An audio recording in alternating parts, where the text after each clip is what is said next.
Sorry पिशवी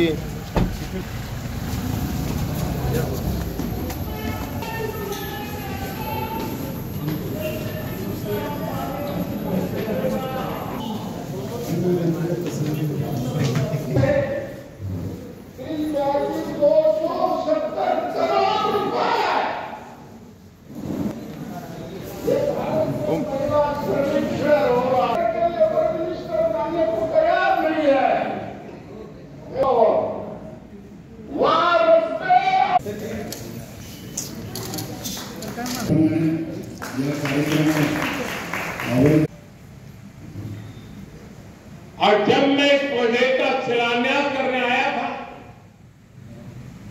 तब मैंने आपको गारंटी दी थी कि आपके घरों की चाबी देने भी मैं खुद आऊंगा।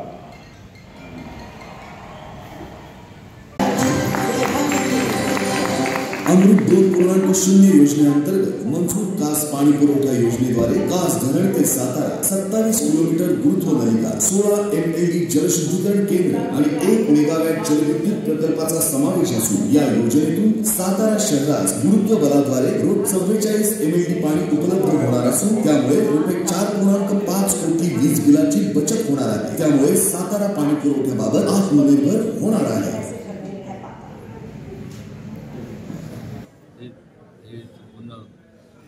अनेक प्रकार घडायचे, मग त्यावेळेस ज्यावेळेस कृष्णा खोऱ्याचं उपाध्यक्ष व्हायच्या अगोदर त्यावेळेस तो काळ होता, त्यावेळेस बंदिस्त पाईपलाईननी आपण पाणी आणलं सातारला। तात्पुरत्या प्रमाणावरती पाणी पुरवठा चांगल्या पद्धतीने झाला। ते ह्या अगोदर अनेकदा लोकांना अपुरं पाणी पुरवठा होण्यामुळं रास्ता रोको केले जायचे किंवा मटके फोडून त्याच नगरपालिकेच्या समोर आंदोलन केले जायचे।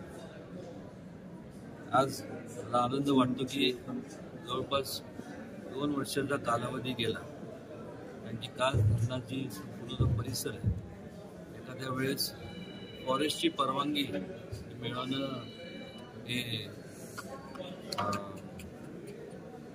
सोपं असतं, अवघडच असतं, पण त्यापेक्षा जास्त युनेस्कोची परवानगी मिळवणं किती अवघड असतं हे मला संपूर्ण परवानगी मिळवण्यात जवळपास 2-2.25 वर्षे गेली।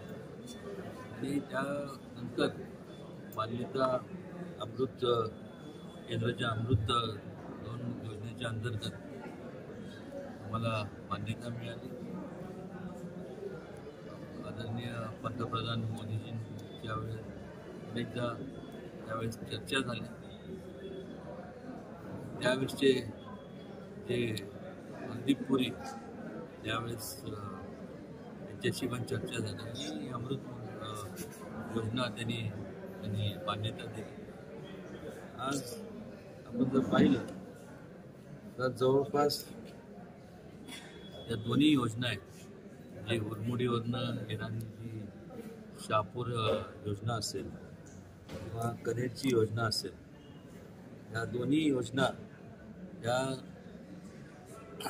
याच्यामुळं आता आपल्याला ही योजना पूर्ण झाल्यानंतर संपूर्ण कासमधून शाहूपुरी, विलासपूर, शाहूनगर, सदर बाजार, संपूर्ण सातारा शहर या संपूर्ण शहराला पाणी पुरवठा होणार तर आहेच। आणि मग उरमुडीची जी शहापूर योजना असेल, कनेरची योजना असेल, या योजना आपल्याला म्हणजे स्टँड बाय ठेवाव्या लागतील। त्याच्यामुळं जवळपास आपलं लाईट बिलचं जे सेविंग आहे ते जवळपास 4.5 कोटी जे असतं ते वाचणार शहरात म्हणजे नगरपालिका। आणि त्याचबरोबर मोठ्या प्रमाणावरती ही योजना जे जवळपास मगाशी आपण ऐकलं असणारच, 27 किलोमीटरची जी पाईपलाईन आहे त्याकरता जवळपास 102 कोटी अप्रॉक्सिमेटली 102 पॉईंट काहीतरी अशी आपण पाईपलाईन या ठिकाणी करणार आहोत.